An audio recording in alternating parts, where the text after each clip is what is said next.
Apocalipsis capítulo 5.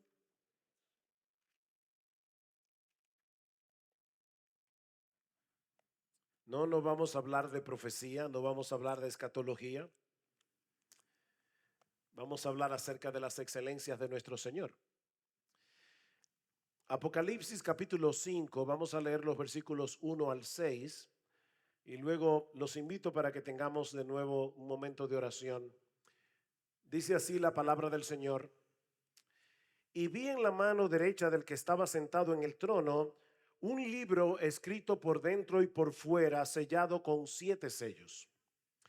Y vi a un ángel fuerte que pregonaba a gran voz: ¿quién es digno de abrir el libro y desatar sus sellos? Y ninguno, ni en el cielo, ni en la tierra, ni debajo de la tierra, podía abrir el libro ni aún mirarlo. Y lloraba yo mucho, porque no se había hallado a ninguno digno de abrir el libro, ni de leerlo, ni de mirarlo.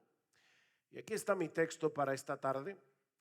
Y uno de los ancianos me dijo: no llores, he aquí que el león de la tribu de Judá, la raíz de David, ha vencido para abrir el libro y desatar sus 7 sellos.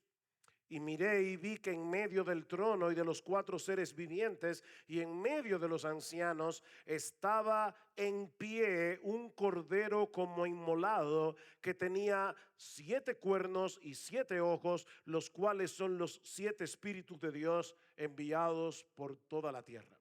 Vamos a orar. Padre nuestro, nosotros sabemos que tú diseñaste todas las cosas en la historia de la redención para que tu Hijo se lleve toda la gloria.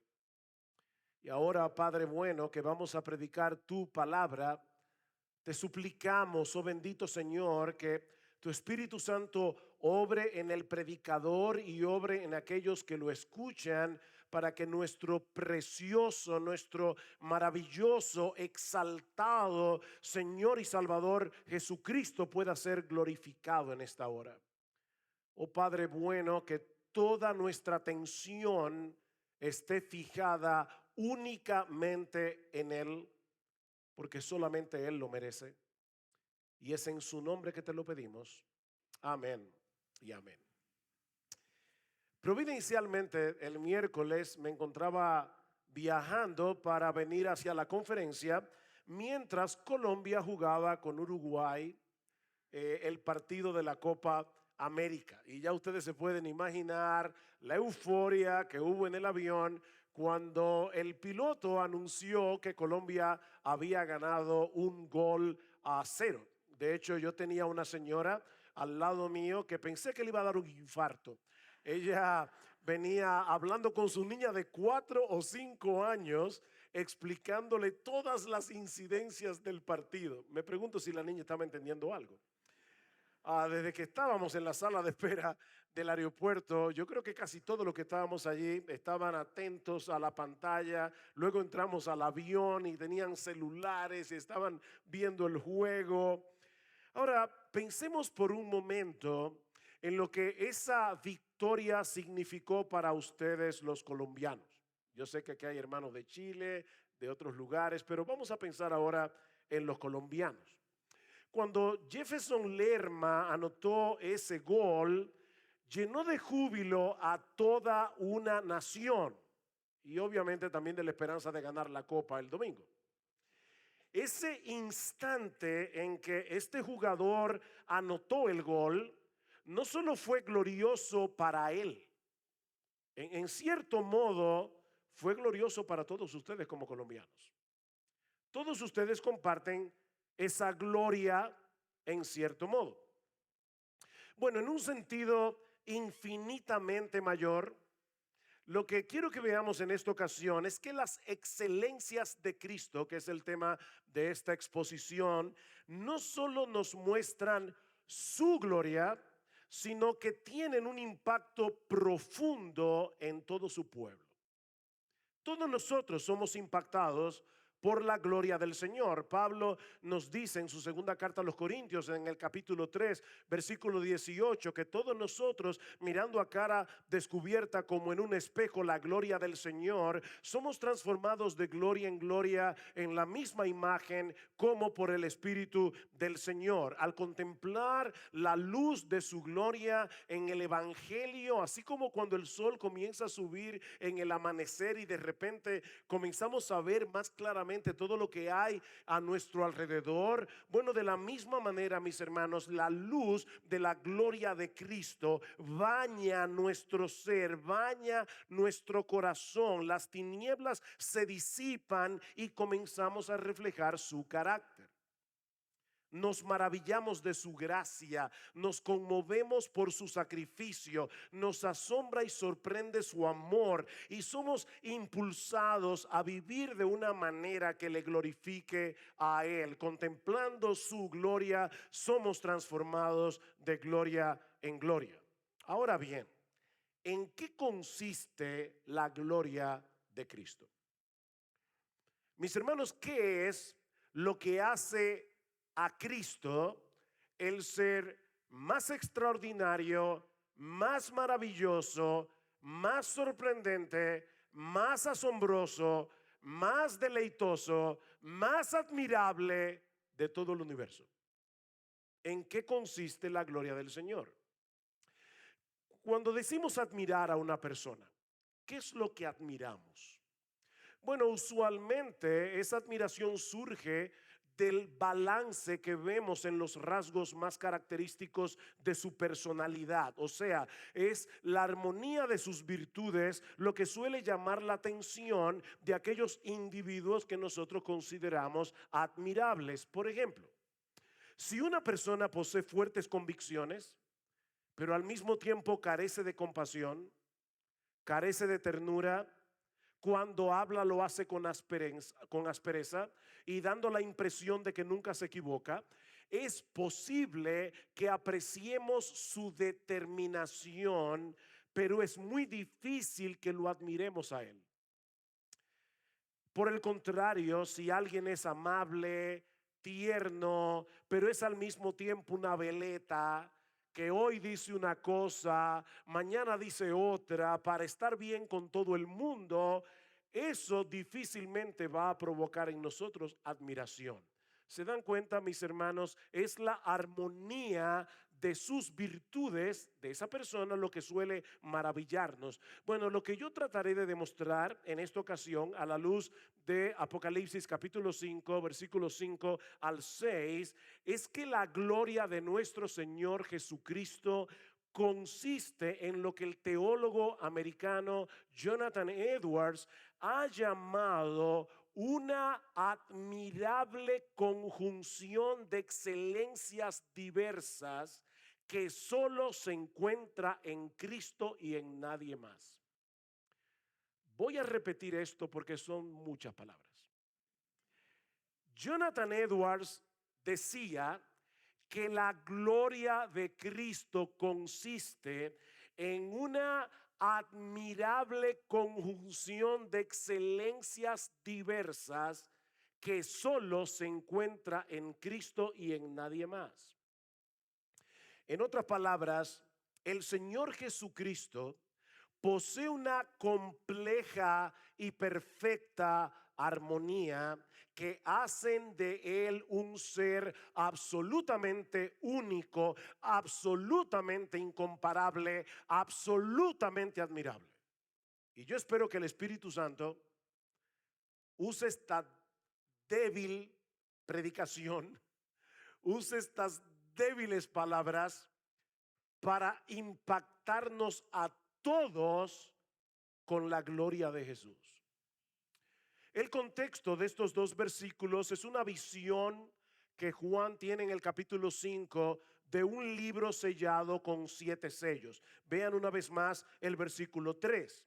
Dice que Juan ve este libro, escucha a un ángel preguntando quién es digno de abrir el libro y desatar sus sellos. Y ahora dice Juan, y ninguno ni en el cielo, ni en la tierra, ni debajo de la tierra podía abrir el libro, ni aún mirarlo. Nadie podía abrir ese libro.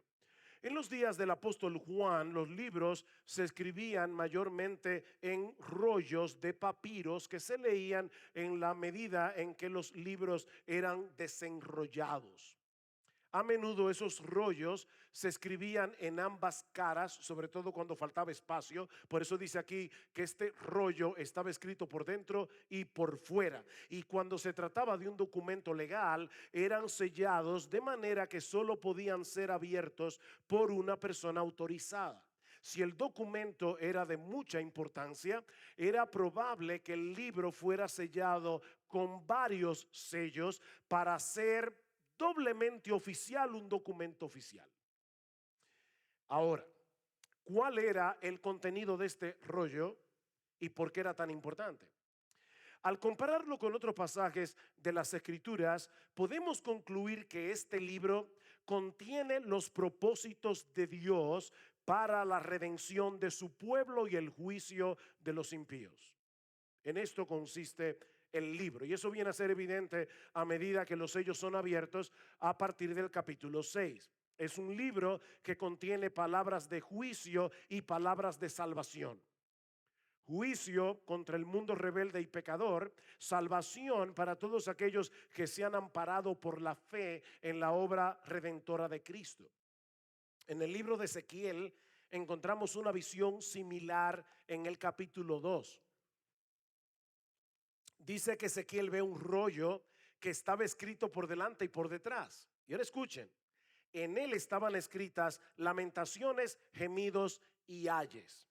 Este libro contiene la clave para la ejecución de los propósitos de Dios para todas sus criaturas, humanas y angélicas, creyentes e incrédulas. Pero hay un problema. Juan contempla en su visión a un ángel poderoso que aparece en la corte celestial pregonando a gran voz: ¿quién es digno de abrir el libro y de desatar sus sellos? En otras palabras, ¿hay alguien en algún lugar del universo que pueda poner en marcha los decretos de Dios para que la historia siga su curso hasta la consumación final en el castigo de los impíos y el reinado de los justos? Y la respuesta es un silencio abrumador. No había nadie que pudiera abrir ese libro. Ni los ángeles de más alto rango que están alrededor del trono podían poner en ejecución, podían poner en acción los decretos de Dios. De ahí la angustia de Juan, versículo 4. Y lloraba yo mucho, porque no se había hallado a ninguno digno de abrir el libro, ni de leerlo, ni de mirarlo. Si este libro no es abierto, los propósitos redentores y judiciales de Dios no tendrían cumplimiento. Todos aquellos que violaron impunemente su ley moral y maltrataron a su pueblo quedarían sin castigo. La justicia de Dios sería burlada. Tampoco habría esperanza alguna para el pueblo de Dios. No habría segunda venida, ni cielos nuevos, ni tierra nueva. El paraíso que Adán y Eva perdieron en la caída por su desobediencia nunca sería recobrado si ese libro no es abierto. Todas las promesas de Dios reveladas en su palabra serían meras palabras al viento, y Satanás y sus huestes demoníacas se habrían salido con la suya. Por eso lloraba Juan. O sea, Juan no estaba llorando porque no iba a poder satisfacer su curiosidad escatológica. O sea, hay personas que están todo el tiempo viendo: Siria atacó a no sé quién, Irán atacó a no sé quién, y eso debe ser que... No, Juan no estaba pensando en nada de eso. Su angustia representa el anhelo de su iglesia, de la iglesia de Cristo, clamando a través de los siglos: oh Dios, que venga a tu reino, que se haga tu voluntad en la tierra como se hace en el cielo. Pero entonces, uno de los ancianos que estaba alrededor del trono se acerca a Juan y le dice: ya deja de llorar. Te tengo una buena noticia. Si hay uno y solo uno, lo suficientemente digno como para acercarse al trono, tomar el libro, abrirlo y romper sus sellos.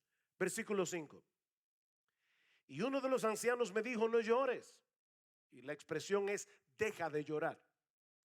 Y aquí está ese uno, que el león de la tribu de Judá, la raíz de David, ha vencido para abrir el libro y desatar sus 7 sellos. Esta es una expresión que hace referencia a la profecía de Jacob en Génesis capítulo 49 versículo 9, donde se compara a Judá con un cachorro de león, del cual habría de venir el hijo de la promesa, el Salvador prometido a Adán y Eva en el huerto del Edén. Fue de esa tribu que nació el rey David muchos años más tarde, al cual Dios le prometió que el Mesías sería uno de sus descendientes. Es por eso que en el texto Jesús es señalado como la raíz de David. Ahora, esta expresión es interesante porque David, como hombre, antecede a Jesús en su naturaleza humana por más de 1000 años. Jesús como hombre desciende de David. Y sin embargo, aquí no se describe a David como la raíz de Jesús. Aquí se describe a Jesús como la raíz de David. Porque no es David el que hace grande a Jesús, no. Es Jesús el que engrandece el linaje de David. El león de la tribu de Judá, la raíz de David, ha vencido y posee toda autoridad, toda la dignidad que se requiere para abrir el libro y desatar sus sellos. Pero entonces Juan dirige su mirada hacia ese león y que ve a un cordero. Versículo 6. Y miré y vi que en medio del trono y de los 4 seres vivientes y en medio de los ancianos estaba en pie un cordero como inmolado, que tenía 7 cuernos y 7 ojos, los cuales son los 7 espíritus de Dios enviados por toda la tierra. Mis hermanos, el contraste de estos dos símbolos es chocante, es paradójico. Aquí tenemos a un león que es al mismo tiempo un cordero, y a un cordero que es al mismo tiempo un león. El problema es que estas dos criaturas del reino animal son completamente distintas entre sí. El león es un animal salvaje que devora a su presa sin piedad. Y ninguna criatura cae tan fácilmente en sus garras como un cordero. El león es carnívoro y depredador por naturaleza. El cordero es un animal doméstico criado para servir de alimento y de vestido. El león representa la fortaleza, la majestad. El cordero, la mansedumbre y la dependencia. Sin embargo, Cristo es presentado aquí no como un león, ni tampoco como un cordero, sino como un león que es también un cordero. A eso se refería Jonathan Edwards al decir que la gloria de Cristo consiste en una admirable conjunción de excelencias diversas. Él es el león de la tribu de Judá que obtiene su victoria sobre las huestes del mal, asumiendo la postura mansa y débil de un cordero. Él gana perdiendo. El cordero que fue inmolado, es decir, presentado en el altar del sacrificio de Dios, no solamente está de pie, dice Juan en el versículo 6, como un guerrero victorioso, sino que al mismo tiempo tiene 7 cuernos. El cuerno es usado en la escritura como símbolo de poder y de autoridad real. Pueden buscar textos como Deuteronomio capítulo 33, versículo 17, no tengo el tiempo ahora. Y el número 7 implica o simboliza lo perfecto y lo completo. Este cordero que fue inmolado posee todo poder, posee toda autoridad en el cielo y en la tierra. Anoten el versículo 8. Y cuando hubo tomado el libro, los 4 seres vivientes y los 24 ancianos se postraron delante del cordero. Este cordero es digno de adoración. Este cordero es digno de que todo ser humano se postre de rodillas delante de él. Nadie puede con este cordero que es al mismo tiempo un león. Por eso es que en el capítulo 6 vemos que el capítulo concluye diciendo a los impíos: ¿y ahora qué vamos a hacer? Porque llegó el día de la ira del cordero. El cordero airado, ¿cómo puede ser eso posible? Llegó el día de la ira del cordero, ¿y quién podrá permanecer en pie delante de él? Mis hermanos, en la persona de Cristo se conjugan al mismo tiempo un conjunto de características diversas que ninguna otra persona posee en todo el universo. Siendo verdadero Dios y verdadero hombre, en él encontramos una grandeza y exaltación infinitas con una condescendencia infinita. En su naturaleza divina, Cristo está en todo lugar al mismo tiempo. Y en su naturaleza humana está en un solo lugar a la vez. ¿Alguien aquí entiende eso? Él es el todopoderoso, pero muere en debilidad. Predicando a los judíos, Pedro les dice: y matasteis al autor de la vida. ¿Cómo se puede matar al autor de la vida? Lo sabe todo y no lo sabe todo. Ni el día y la hora de mi venida nadie lo sabe, ni el Hijo. Pero en su naturaleza divina sí lo sabe. Porque en su naturaleza divina Él es omnisciente. Y en su naturaleza humana su conocimiento es limitado, como el tuyo y como el mío. Lo sabe todo y no lo sabe todo.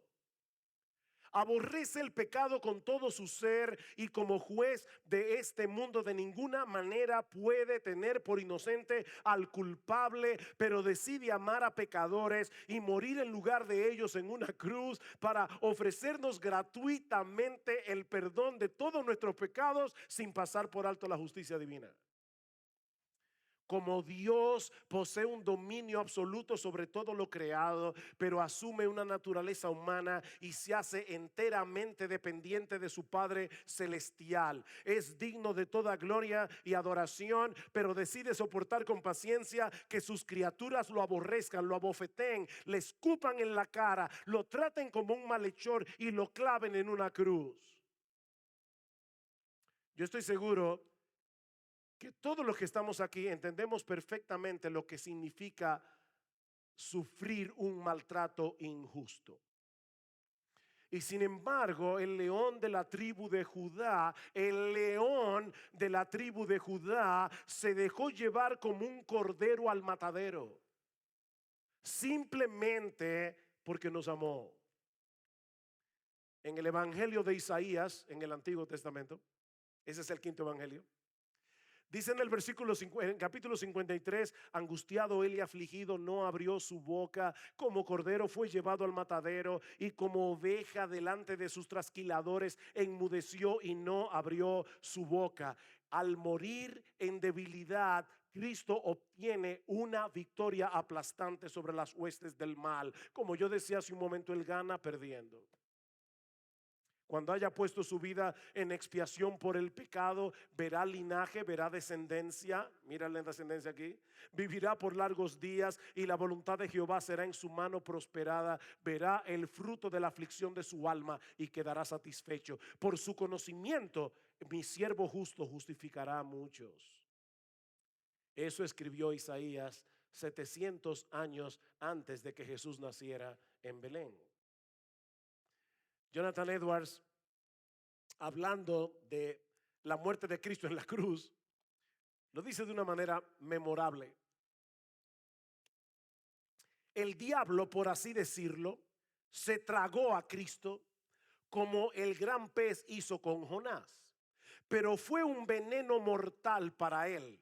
Cristo le propinó una herida mortal en sus propias entrañas y hasta el día de hoy el diablo continúa padeciendo la enfermedad que le produjo aquello que en aquel momento se tragó como una presa, dice Edwards.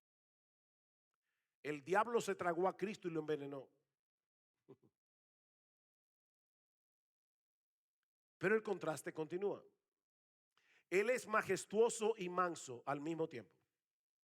Tiene suficiente sabiduría como para confundir a los sabios de este mundo, pero revela sus misterios a los que se hacen como niños. Sus riquezas no tienen límites y sin embargo, Él escogió a los pobres de este mundo para hacerlos ricos en fe, dice Santiago. El más grande de todos procura asociarse con los débiles y despreciados. Dice el autor de la carta a los Hebreos que Él no se avergüenza. Oye esto, hermano, Él no se avergüenza de llamarnos sus hermanos. A veces nosotros nos avergonzamos de nuestros hermanos, pero Cristo no. Cristo no se avergüenza. Podríamos seguir y seguir y seguir poniendo un ejemplo tras otro, pero yo creo que estos son suficientes para demostrar que Cristo posee una compleja armonía que hace de Él un ser absolutamente único, absolutamente incomparable. Tan majestuoso y tan manso, tan santo y tan lleno de gracia, tan grande y tan bondadoso, tan trascendente y tan condescendiente, tan fiero como un león y tan tierno como un cordero. Mis hermanos, ¿acaso no debería ser Él nuestro máximo objeto de amor, de nuestra confianza y de nuestra adoración? Yo quiero que lean conmigo los versículos 9 al 14 del capítulo 5. Yo sé que muchos de ustedes conocen este pasaje y ojalá quiera el Señor que podamos leerlo primero que todo visualizando la escena. Allí está todo el mundo adorando al Cordero. Y que las palabras de este cántico de alabanza resuenen en nuestros corazones como si nunca antes lo hubiéramos oído. De paso, a mí me gusta cantar, punto, pero me gusta cantar en la iglesia a todo pulmón. A veces no puedo hacerlo porque entonces no puedo predicar. Pero una de las razones por las que me gusta cantar a todo pulmón es porque yo creo que tiene un asidero bíblico. Si ustedes estudian el libro de Apocalipsis entero, se van a dar cuenta que cada vez que Juan describe la adoración en el cielo, cada vez invariablemente dice que cantaban a gran voz. Así que yo creo que es bíblico cantar con un vozarrón. Y si tú desafinas, no te preocupes, que la sangre de Cristo purifica tu alabanza. Ok, habiendo aclarado esto, ahora escuchen la alabanza en el cielo. Versículo 9. Y cantaban un nuevo cántico diciendo: digno eres de tomar el libro y de abrir sus sellos, porque tú fuiste inmolado y con tu sangre nos has redimido para Dios de todo linaje y lengua y pueblo y nación, y nos has hecho para nuestro Dios reyes y sacerdotes, y reinaremos sobre la tierra. Y miré y oí la voz de muchos ángeles alrededor del trono y de los seres vivientes y de los ancianos, y su número era millones de millones, que decían: a gran voz: el cordero que fue inmolado es digno de tomar el poder, las riquezas, la sabiduría, la fortaleza, la honra, la gloria y la alabanza. Y a todo lo creado que está en el cielo y sobre la tierra y debajo de la tierra y en el mar, y a todas las cosas que en ellos hay, oí decir al que está sentado en el trono y al cordero, sea la alabanza, la honra, la gloria y el poder por los siglos de los siglos. ¿Saben qué, mis hermanos?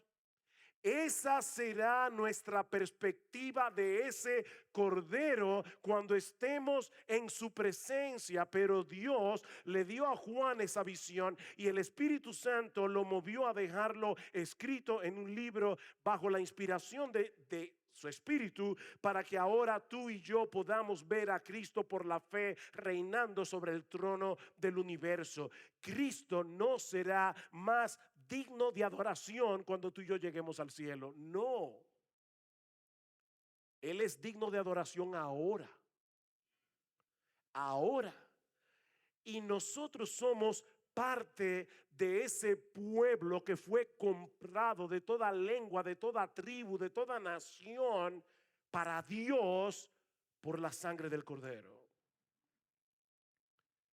Y aunque nuestro entendimiento de todas esas cosas es muy limitado de este lado del cielo, lo que Dios nos ha revelado en su palabra acerca de la gloria de nuestro Salvador es suficiente para que, mirando a Cristo en las páginas de las Escrituras, mirando su gloria, nosotros seamos transformados de gloria en gloria al contemplar esa admirable conjunción de excelencias diversas. Ahora yo quiero que vayan conmigo a 2 Corintios capítulo 3. El texto que yo cité al principio, porque ya nos vamos a quedar ahí en el resto del sermón. Déjame hacerte una pregunta. ¿Cómo fue que Dios te salvó? Tú estabas muerto en tus delitos y pecados. Eso lo vimos esta mañana cuando Alejandro estaba predicando de Efesios capítulo 2. Y Él os dio vida a vosotros cuando estabais muertos en vuestros delitos y pecados. No estabas enfermo, no estabas agonizando, estabas muerto. Hace unos años, Erwin Lutzer visitó nuestra iglesia. Algunos de ustedes quizás han leído alguno de sus libros. Y tuvimos una charla privada en la oficina después que predicó.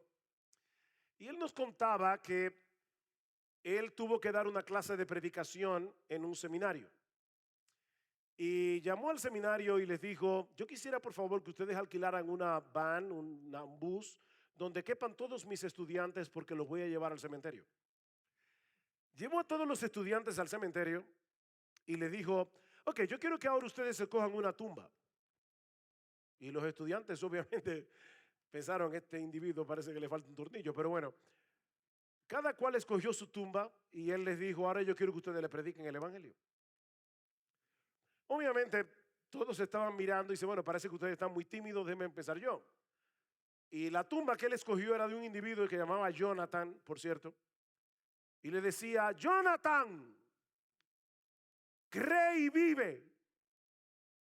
Y dice: parece que yo no estoy gritando lo suficientemente duro. Jonathan, cree y vive. Obviamente no pasó nada. Estuvo un rato gritándole a la tumba y los estudiantes viéndolo azorado. Y entonces él les dijo: ¿saben qué?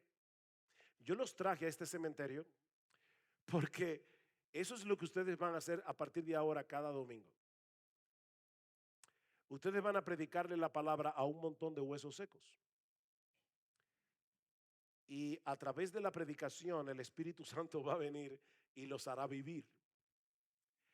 Ahora, ¿qué es lo que hace el Espíritu cuando tú estás muerto en tus delitos y pecados? Eres un montón de huesos secos. ¿Qué es lo que el Espíritu hace en ti? El Espíritu Santo te abre el entendimiento y transforma tu corazón para que por primera vez en tu vida tú veas la gloria de Jesús. Y viendo la gloria de Jesús, eres transformado. No me lo estoy inventando yo, ni tampoco se lo inventó Calvino. Segunda a los Corintios capítulo 4. Alejandro citó este texto esta mañana. Pero si nuestro evangelio, versículo 3, si nuestro evangelio está aún encubierto, entre los que se pierden está encubierto, en los cuales el Dios de este siglo cegó el entendimiento de los incrédulos. ¿Para qué? Para que no les resplandezca la luz del evangelio de la gloria de Cristo, el cual es la imagen de Dios. Satanás ciega el entendimiento de los que ya son incrédulos, pero Dios es el que los abre. ¿Para qué? Para que comencemos a ver lo que Satanás no quiere que veamos: la luz del evangelio de la gloria de Cristo, el cual es la imagen de Dios. Así que, volviendo otra vez a la pregunta, ¿cómo fue que tú creíste? Tú creíste el día que Dios te abrió los ojos del entendimiento para que tú pudieras ver a Cristo glorioso. Y cuando tú viste a Cristo glorioso, la visión de su gloria a través del evangelio fue lo que te trajo de la muerte a la vida. ¿Cómo lo sabemos? Sigue leyendo el texto. Versículo 5. Porque no nos predicamos a nosotros mismos, sino a Jesucristo como Señor, y a nosotros como vuestros siervos por amor de Jesús. Pablo, yo no te estoy entendiendo. Ya tú has dicho que el pecador está ciego, él no puede ver la gloria de Cristo. Entonces, ¿para qué tú predicas a Cristo? Por esta razón, versículo 6. Porque Dios, la razón por la que yo predico a Cristo y no me predico a mí mismo, mis hermanos pastores, yo sé que aquí hay algunos pastores, nunca tomen un púlpito para hablar de ustedes mismos. Este no es el lugar para que un hombre sea exaltado. Lo único que se hace en este trono es exaltar a aquel que está sentado en el trono a la diestra del Padre. No te atrevas a usar el púlpito para exaltarte a ti mismo, ni para contar 25 historias de tu vida, porque el púlpito no es para eso. Había dicho eso. Volvamos al texto. Pablo dice, porque no nos predicamos a nosotros mismos. No nos predicamos a nosotros mismos, sino a Jesucristo como Señor. ¿Por qué, Pablo? ¿Por qué tú le predicas a un grupo de huesos secos, a personas que están muertas, a personas que están ciegas? Por una sencilla razón: porque Dios, que mandó que de las tinieblas resplandeciese la luz, es el que resplandeció en nuestros corazones para iluminación del conocimiento de la gloria de Dios en la faz de Jesucristo. En otras palabras, el mismo Dios que en Génesis capítulo 1 versículo 3, cuando la tierra estaba desordenada y vacía y solo había oscuridad, dijo: sea la luz, y la luz fue hecha. Vino a ti cuando el evangelio de la gloria de Jesús estaba siendo predicado, y por el poder de su Espíritu Santo, Dios te dijo: sea la luz, y de repente tuviste lo que nunca antes habías visto, que Jesucristo es tan y tan y tan glorioso que vale la pena entregarle toda tu vida a Él. Así fue que te convertiste. Pero ahora Pablo va a responder otra pregunta. Ok, Pablo, ya estoy convertido, ya vi la gloria de Jesús, pero yo quiero crecer, yo quiero cambiar, yo quiero madurar. ¿Cómo lo hago? Exactamente como comenzaste tu vida cristiana, viendo la gloria de Cristo.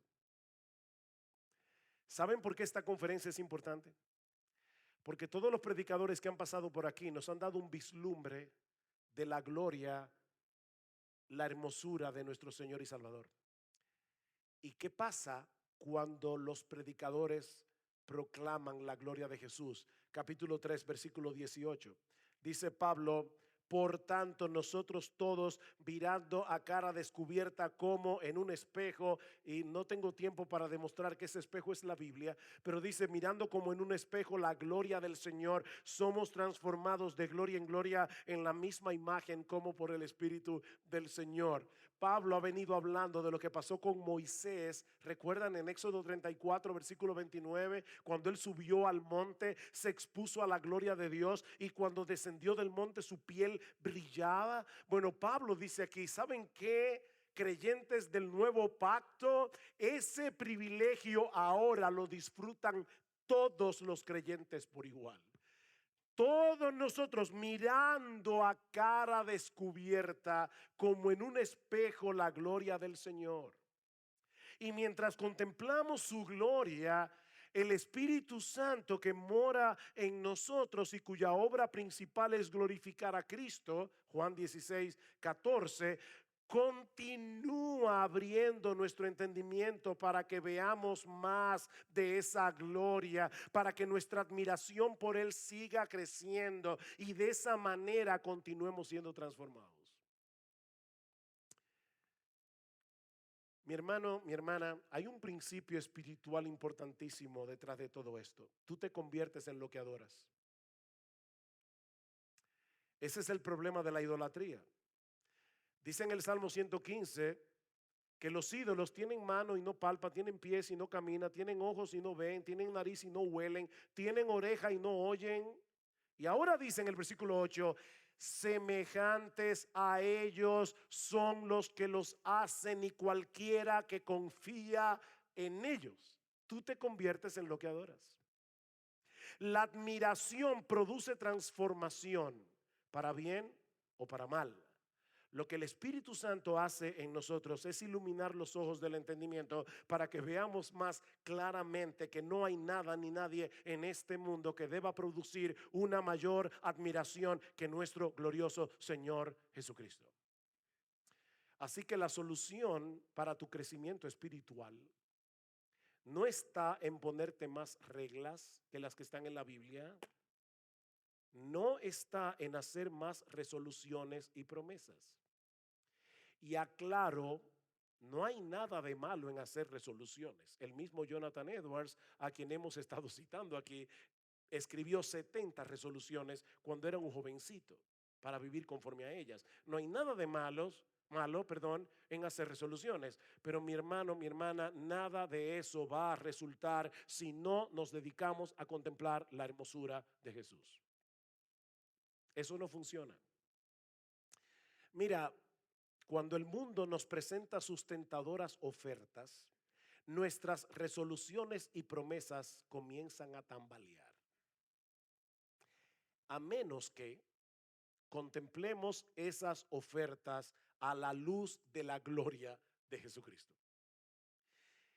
Es entonces cuando nos damos cuenta que no vale la pena cambiar una cosa por la otra. ¿Ven el punto? Y Dios ha revelado esa gloria en el Evangelio. Eso es lo que dice Pablo. Satanás cegó el entendimiento de los incrédulos. ¿Para qué? Para que no les resplandezca la luz del Evangelio de la gloria de Cristo. En la misma medida en que contemplemos con admiración la gloria de Cristo desplegada en las Escrituras y el plan de redención que allí se revela, en esa misma medida el Espíritu Santo impactará nuestras almas con esa gloria para transformarnos de gloria en gloria en la misma imagen. Mi hermano, mi hermana, contempla esa gloria en las páginas de las Escrituras hasta que el brillo de su resplandor sea tan evidente para ti que ninguna cosa de este mundo pueda hacerle sombra. Medita en ello a lo largo del día mientras te envuelves en tus labores cotidianas, cuando tienes que enfrentar las dificultades y tentaciones de este mundo caído. Cuando ponemos a Jesús delante de nuestros ojos, a ese Jesús que hemos visto hoy en Apocalipsis, no importa qué tan atractiva pueda parecer la oferta del mundo, todo palidece ante el brillo de su gloria. ¿Tú crees eso? Entonces comienza hoy, no mañana, comienza hoy a leer tu Biblia. No porque si no la lees te va a caer un rayo del cielo. Eso es legalismo. Lee tu Biblia todos los días y pídele al Espíritu Santo que mientras la lees, tú puedas conectar los puntos, porque Cristo aparece en todo este libro. Todo este libro trata acerca de Él. Lee tu Biblia y busca a Cristo. Y cuando lo encuentres, detente a admirarlo. Y la contemplación de su gloria te seguirá transformando gradualmente, poco a poco, de gloria en gloria, conforme a la imagen preciosa de nuestro precioso Señor y Salvador Jesucristo. Amén y amén. Vamos a orar. Padre, gracias te damos porque te habíamos pedido, Señor, que tú vengas por tu Espíritu, por medio de tu palabra, para que Cristo pudiera ser exaltado. A pesar de las débiles palabras de un mortal para proclamar el Evangelio, te rogamos, oh Señor, que tú uses tu palabra para bendecir la vida de cada uno de nuestros hermanos aquí. Señor, síguenos transformando de gloria en gloria, conforme a la imagen de nuestro precioso Señor y Salvador, en cuyo nombre nosotros pedimos todas estas cosas. Amén y amén.